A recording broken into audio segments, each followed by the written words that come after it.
Share ko lang sa inyo yung technique namin ni Utol kung paano kami maglagay ng plastic mulch kapag meron ng nakaibang tanim na halaman.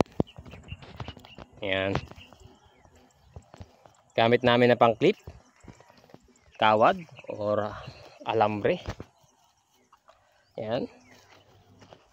After namin matusukan ay agad namin yung tatabunan ng lupa para hindi liparin ang hangin o paghila namin ay hindi siya mahiklas.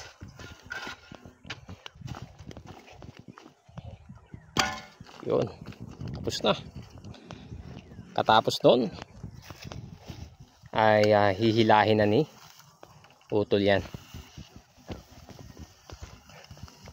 papunta dun sa kabilang dulo.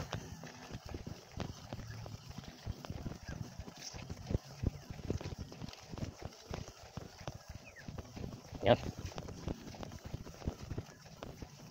Saka. Yan. After niya ka-farmers ay gagawa din kami ng hukay dito sa kabilang dulo.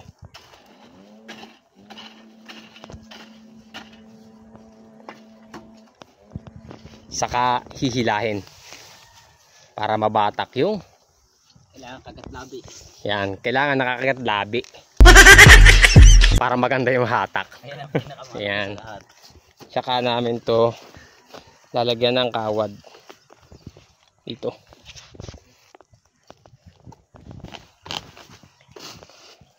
Yan o.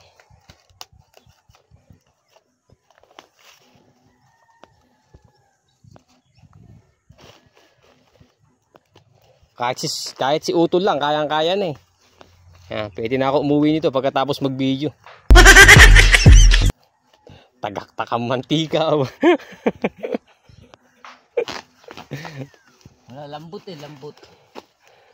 Likas ban. Yan, lambot daw at hindi nakainom kagabi, bawal.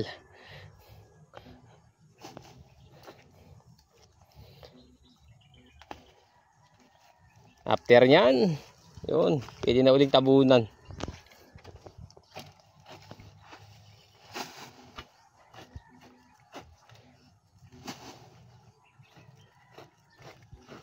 Napay ang tigas Kailangan kagat labi.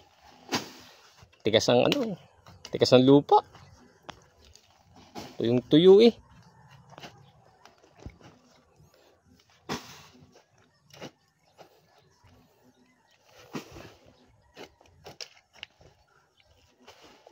No, solo-solo tumirada. Sa kanya puputulin yan. Oh. Tapos na. Espada ni Goemon. Simpleng-simple. Tsaka na lang namin to re-repairin mamaya. Lalagyan natin siya ng clip magkabilang dulo. Oh, ito yung nalatagan na namin. Ayan. Tapos yung finished product niya, ganito yan. Yan. Ito na yung finished product natin to. Nahapitan na to. Kasi magkabila ay mayroon na siyang clip na kawad. Yan. Ganyan lang kasimple ka farmers. Kami maglagay ng plastic mulch. Kahit na mayroong nakatanim na ibang halaman. Ayan o. Yung sili natin. Kasi sayang naman pag aalisin natin o. Yan yung bunga niya no. Tangkad na. Ganda pa man din ang presyo ng sili ngayon. Yan. Yan lang ka farmers ang share ko sa inyo. Para sa mga panibagong idea sa pagpa-farming. At yan, happy farming!